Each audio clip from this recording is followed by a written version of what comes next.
El siguiente segmento tiene contenido o opinión.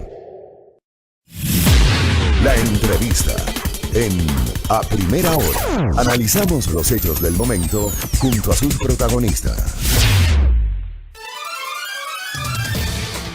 Muy bien, 7:17 en la mañana. Gracias por la sintonía. En la parte final de la entrevista con David Chávez hablábamos sobre el papel de la Asamblea Nacional. Esta semana la Asamblea tiene un rol superlativo. Hay mucha expectativa por lo que puede resolver la Asamblea en función de la finalización de los plazos este sábado 16 de mayo para el pronunciamiento de la legislatura sobre los dos proyectos de urgencia en materia económica que envió el presidente de la República. El uno, la Ley de Ordenamiento de las Finanzas Públicas, cuyo segundo debate inició ayer, pero extrañamente la sesión, se terminó luego de la lectura del informe. La sesión había sido convocada para las 5 de la tarde, leyeron el informe y luego la suspendieron para hoy a las 8 de la mañana. Llamó la atención porque ayer mismo se pudo haber agotado parte del debate, sin embargo esto no ocurrió, se ha convocado para esta mañana y esta tarde a las 15 horas, está convocada la sesión para el segundo definitivo debate de la Ley de Apoyo Humanitario. Algunas personas me han preguntado en estas horas si yo creo que va a haber los votos para aprobar ambas iniciativas y créanme, no tengo claridad sobre eso. Le voy a preguntar a Elizabeth Cabezas, que nos acompaña en esta mañana. Ella es asambleísta de Alianza País y además integra la Comisión Legislativa de Desarrollo Económico que preparó el informe para segundo debate del proyecto de ley de apoyo humanitario. Le doy el buenos días y le pregunto a la legisladora Elizabeth Cabezas si Alianza País va a votar a favor de esta ley, si los 38 votos de Alianza País son seguros para aprobar las dos leyes económicas del gobierno o en el camino podría haber algún tipo de incertidumbre al respecto. Bienvenida, buenos días. Muchísimas gracias, Fabricio. Buenos días. Un saludo cordial a usted y a todos quienes están escuchando Radio Majestad a esta hora.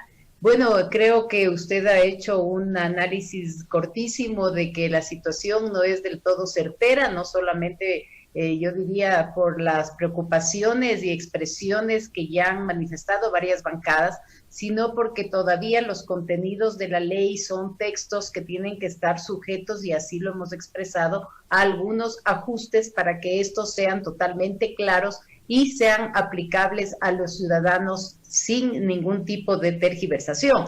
De hecho, en la ley de apoyo humanitario, que hoy en la tarde se inicia el debate, tenemos todavía varias observaciones que se hicieron durante el transcurso del debate, como es el caso fundamental del rol del SRI y de la gestión de cobro, que realmente a mí me ha parecido necesario rescatarla y ponerla nuevamente en la ley cuando eso es una obligación del SRI de hacer la gestión de cobranza de las deudas declaradas en firme. Sin embargo, ha habido el interés de algunos asambleístas de ratificar esto por las altas deudas que el SRI aún mantiene en su cartera y que no se han realizado las gestiones de cobro efectivas para así realizarlo. En todo caso, mire, es una ley complicada, es una ley compleja, el tema de las contribuciones ha sido cuestionado por varias bancadas, sin embargo, definitivamente creemos que el momento complejo que vive el país obliga a que este rato la Asamblea también dé una respuesta.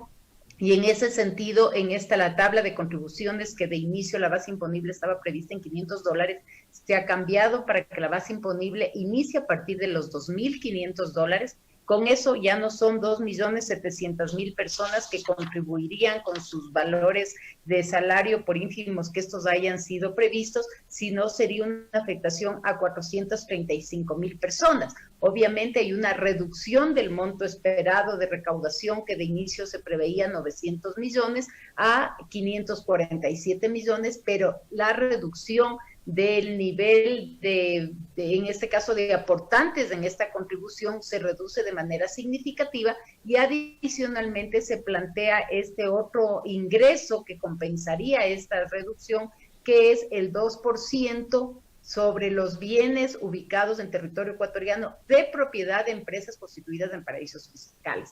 Y eso vale la pena recalcar porque hubo una mala interpretación, maliciosa interpretación, en donde se planteó de que este 2% era para todos los bienes en el Ecuador y obviamente esto alteró y generalizó un pánico en los ciudadanos que no están dispuestos a hacer más pagos y más aportes al Estado. Ahora, esta reducción de la tabla, usted bien lo anota, asambleísta Cabezas, el gobierno había planteado originalmente una base de $500, es decir, quienes ganan a partir de los $500 debían justamente contribuir. En el informe para segundo debate se eleva la base a $2,500. ¿Esto fue consensuado con el Ejecutivo? Es decir, ¿hay un acuerdo con el Frente Económico respecto de esta reconfiguración de la tabla? Mire, se ha conversado con el Ejecutivo, no en todos los puntos se logra tener consensos, porque obviamente la expectativa del Ejecutivo es una recaudación mayor, pero el análisis que se ha hecho es un análisis que me parece bastante racional, en la línea de que efectivamente el número de contribuyentes en el Ecuador se reduciría, pero el monto de recaudación, si bien baja, no es que se afecta de manera significativa. Son 547 millones con 435 mil aportantes. Antes la expectativa era de 900 millones con 2.232.000 aportantes. O sea, realmente la cantidad de ciudadanos que se liberan de esta contribución es significativa. Si es que a esto le sumamos esta otra fuente de aportes, que sería esta contribución del 2%, equilibra el monto que el Estado pensaba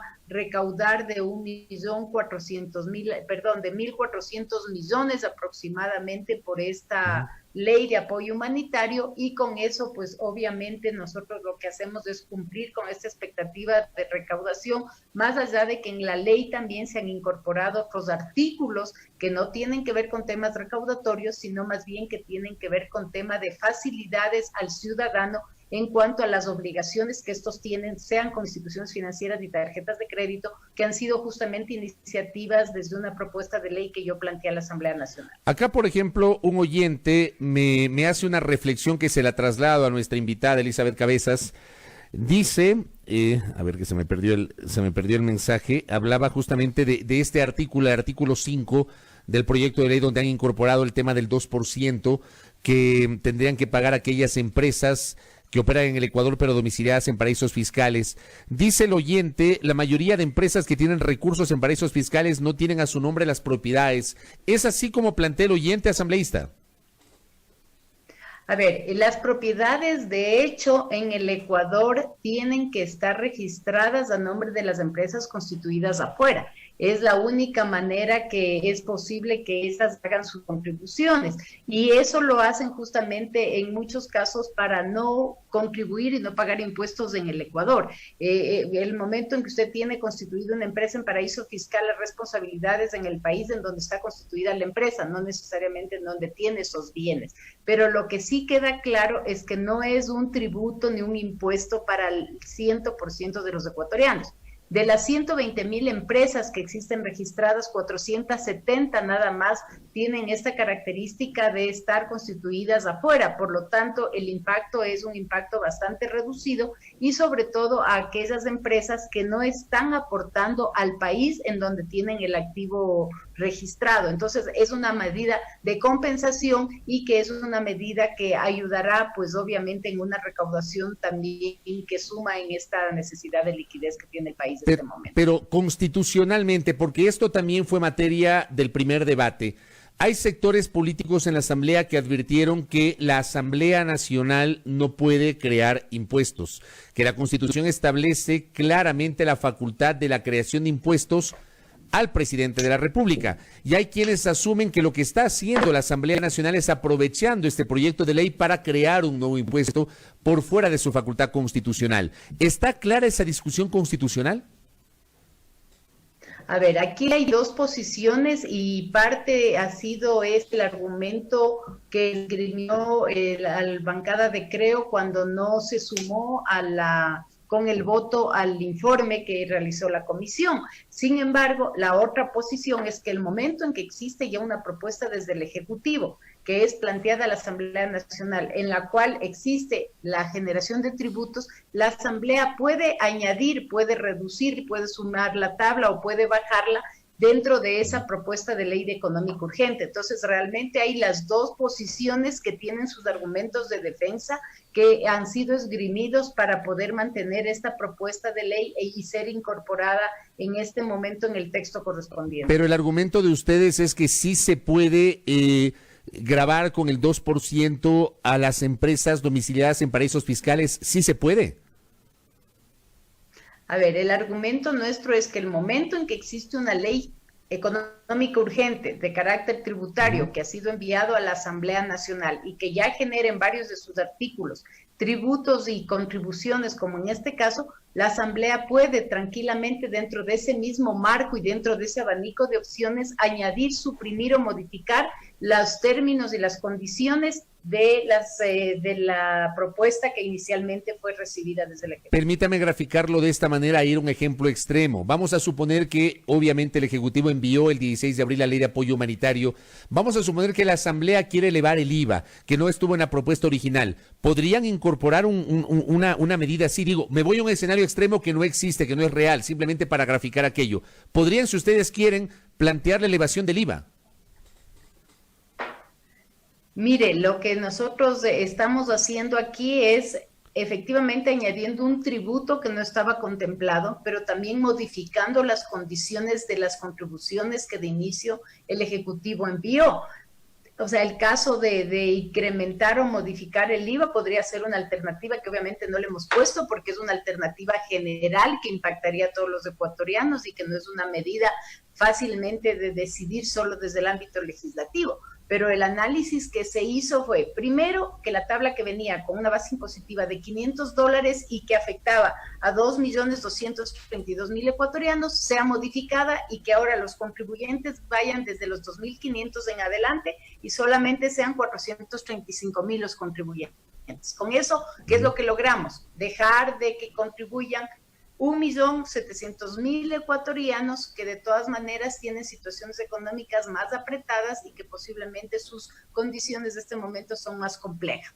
Entonces esa es una medida de modificación de la condición original en beneficio de la ciudadanía. La otra fue incrementar este 2% efectivamente, ¿no es cierto? ¿Por qué? Porque el análisis es de que las empresas que estarían sujetos a este tributo son reducidas versus el universo de empresas que operan en el Ecuador y su contribución puede ser realmente interesante. Y la otra fue modificar también el tributo del 5% que estaba prevista para las empresas que ganen desde $1 millón en adelante. Ahora eso se cambió y será para las empresas que ganen desde 2,5 millones en adelante. Con eso también lo que queremos es reducir el impacto para todas las empresas en el sistema productivo que también se han visto afectadas porque esta crisis, hay que decirlo, afectó a todos en su proporción, a los que más tienen y a los que menos tienen. Hay una pregunta recurrente que nos hacen los internautas, los oyentes, quienes nos miran por televisión también, en el sentido de que la ley de apoyo humanitario no dispone también contribuciones o esfuerzos adicionales del sistema financiero, de la banca. ¿Es así? ¿No hay ningún tipo de contribución de la banca para también arrimar el hombro y poder salir, digamos, avante en esta fase post-COVID-19, asambleísta Cabezas? Efectivamente, Fabricio, nosotros de eso hemos hecho como una crítica y un llamado al sistema financiero. Definitivamente creemos que en este momento es un momento de sumar esfuerzos de todos los lados y el sistema financiero tiene un rol fundamental y es por ello que hemos incorporado varios artículos de la propuesta de ley que yo planteé de facilidades de pago, como es el diferimiento de las obligaciones de crédito, sean préstamos hipotecarios, quirografarios de consumo, con todo el sistema financiero y también obligaciones con las tarjetas de crédito. Este rato los ciudadanos, y esto vamos a coincidir todos, no hemos recibido los sueldos a tiempo, muchos se han quedado sin trabajo, otros han tenido que cerrar sus negocios, otros han reducido sus ventas de manera significativa. Por lo tanto, hay un efecto de reducción de liquidez en el bolsillo de los ciudadanos que nos impide, y me incluyo porque yo tengo varios préstamos también, ¿no es cierto?, que nos impiden cubrir oportunamente con las obligaciones financieras. Por lo tanto, los bancos este rato deben hacer un esfuerzo y diferirnos de esos pagos, sea al final del préstamo o al final del año que decurre, y pagarlo en el primer trimestre o el primer semestre del próximo año, de tal manera de cumplir con esas obligaciones crediticias. Igualmente, lo que se planteó es que la reestructuración, y esto hay un artículo completo en la Ley de Apoyo Humanitario, que las reestructuraciones de préstamos y la inyección de nuevos créditos al sistema productivo sean a una tasa de un dígito. Definitivamente las tasas de interés del 17 y 20% no son tasas reales para una economía tan compleja como la ecuatoriana. Miremos otros países que, bueno, no son comparativos, pero en Estados Unidos la tasa de interés está en el 0%. Entonces hay que sacrificar los niveles de utilidad. Definitivamente el país y el mundo es uno antes del COVID-19 y será otro después del COVID-19, y lo que nos queda es ajustar las economías a los niveles que este momento son necesarios y son posibles mantener una cierta actividad. Claro, pero yo le preguntaba no tanto, digamos, esos esfuerzos que podría hacer la banca para flexibilizar algunas condiciones con los clientes, que lamentablemente no ha sido, digamos, un tema común de todos los bancos. Hay ciertos bancos que han adoptado determinadas políticas y otros no. Mi pregunta era, y es, insisto, una pregunta recurrente, sobre las utilidades de la banca, las utilidades extraordinarias de la banca. ¿Se ha pensado en algo? ¿Por qué no se ha hablado de eso, asambleísta Cabezas? A ver, Fabricio, el sistema financiero este momento no es susceptible de que la Asamblea diga bajamos las tasas y las ubicamos en tales niveles. Eso es una potestad de la Junta Bancaria, lo hemos discutido dentro de la Asamblea Nacional, hemos recibido varias comparecencias en ese sentido y realmente hemos escuchado sus preocupaciones, pero sí hemos hecho un llamado para que el sistema bancario y el sistema financiero se ubiquen en niveles reales de, yo diría, de mercado internacional. O sea, definitivamente no podemos seguir con las tasas de 17 y 20% que hace un negocio cada vez más complejo y más difícil. Hemos discutido ampliamente de este tema, sin embargo, lo que sí nos parece que es importante es meterle al sistema financiero a una crisis de este momento, porque eso sería lo último que nos pueda pasar.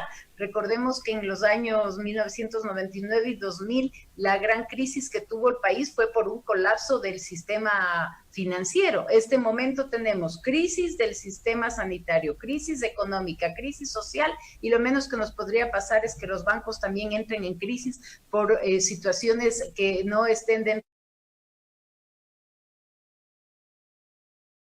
Coincidimos que es importante de que los bancos también hagan un esfuerzo y mejoren sus tasas de interés para que obviamente el sistema productivo pueda dinamizarse con unos costos más asequibles y de una manera mucho más saludable y más sana. Asambleísta Cabezas, quiero retomar la primera pregunta que yo le hacía. Se entiende que son 38 legisladores de Alianza País. Los 38 están unidos para tener una posición orgánica como bancada y apoyar o no la aprobación de este proyecto de ley, o todavía hay una discusión a la interna, es decir, no hay garantías de que el bloque vote con una posición unificada cuando ocurra justamente la decisión que tome la Asamblea en torno a las leyes económicas urgentes, sobre todo la de apoyo humanitario, que viene a ser la más controvertida y la que mayor preocupación ha generado. Bueno, yo le puedo decir que de las reuniones de bancada que hemos tenido hay todavía inquietudes, pero sin embargo pensamos que estas se van a subsanar y que la van a tener un voto unánime en esta línea, entendiendo que es una ley que este momento el país la requiere, que no soluciona los problemas estructurales de la economía ecuatoriana, pero que va a ser un aporte en un momento complejo como el que estamos viviendo. Y usted bien lo ha dicho, esta ley de apoyo humanitario creo que ha sido además mediáticamente la más conversada, la más discutida, pero también hay otra ley que es esta de ordenamiento de las finanzas públicas, que tiene serios cuestionamientos y en el que todavía ahí hemos tenido varios temas de discusión sobre los que tendremos que ir ajustando en estos debates. Definitivamente hay varias observaciones en esa ley porque recoge textos de la ley de económica urgente que fue enviada en noviembre por el Ejecutivo y que usted recordará fue archivada por la Asamblea Nacional. Entonces,